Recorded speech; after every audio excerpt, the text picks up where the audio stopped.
नमस्कार, मी शरद झावरे. न्यूज मराठीमध्ये आपल्या सर्वांचं मी अगदी मनापासून स्वागत करतो. आज आपण महाबळेश्वर तालुक्यातील अतिदुर्गम समजणारे येरणी बुद्रुक या गावामध्ये आहोत. खरं तर नामदार मकरंदाबा पाटील यांच्या मतदारसंघातील हे गाव आहे आणि आपल्याला माहीत आहे की मकरंदाबा पाटील आता मदत पुनर्वसन या विभागावरती मंत्रिपदावरती त्यांची वर्णी लागलेली आहे. आज आपण या गावातील काही प्रतिष्ठित लोक आपल्याबरोबर आहेत. या गावचे माजी सरपंच आपल्याबरोबर आहेत. आपण जाणून घेऊयात की या गावच्या नक्की समस्या काय आहेत. खरं तर 2021 मध्ये देखील या ठिकाणी अतिवृष्टी आली होती आणि त्यावेळेस या गावाला फार मोठ्या प्रमाणात हानी ही सहन करावं लागली होती. आपलं नाव काय म्हटलं?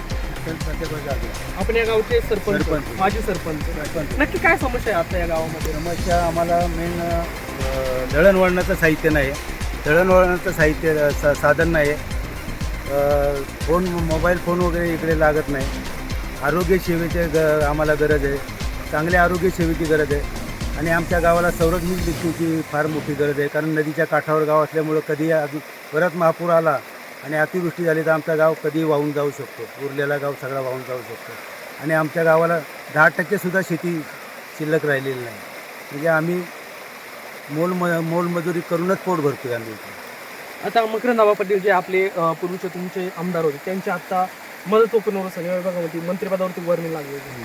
त्यांच्याकडून तुमची काय अपेक्षा आहे नक्की? त्यांच्याकडून आमची एकच अपेक्षा आहे, आमचं दळणवळण म्हणजे रस्ता झाला पाहिजे, आरोग्य सेवा झाली पाहिजे, संरक्षण बिल झाली पाहिजे आणि नेटवर्कची व्यवस्था झाली पाहिजे. मला एक सांगा, 2021 साली ते देखील आमदारच होते बरोबर ना? हो. आणि त्यावेळेस अतिवृष्टी झाली होती ना, आपल्या मोठ्या प्रमाणात तुमची शेती वाहून गेली, काही घरांना त्याचा फटका बसला. हो. त्यावेळेस तुम्हाला काय मदत झाली? मदत आम्हाला सरकारकडून पीठ धान्य वाटप वगैरे, कपडे वाटप, बरोबर, जीवनावश्यक वस्तूंचे वाटप झालं. मग त्यावेळेस या समस्या तुम्ही त्यांच्या समोर मांडल्या नव्हत्या? मांडले होते, आम्ही सर्व समस्या मांडल्या होत्या. पण आमच्याकडं म्हणजे आमच्या गावाचा इच्छा होती की आपल्या गावाचं पुनर्वसन झालं पाहिजे, त्या संदर्भात कोणी लक्ष घातलेलं नाही. मग त्यावेळेस तुम्ही जे संरक्षण भिंतीचा जो विषय होता त्यावेळेस तुम्ही मांडला होता तो? संरक्षण बिल मांडला होता.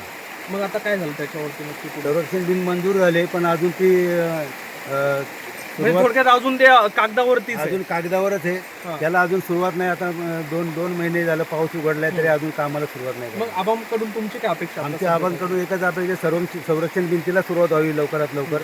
रस्त्यासाठी दळणवळणाची व्यवस्था ताबडतोब व्हावी. रस्त्याची अवस्था फार बेकार झालेली आहे. मंजूर केलेला आहे रस्ता, 13.5 कोटी रुपये टाकलेले आहेत रस्त्याला आणि तो रस्ता कॉन्क्रीट होणार आहे असं आबाने आम्हाला त्यांच्या भाषणामध्ये सांगितलेलं आहे.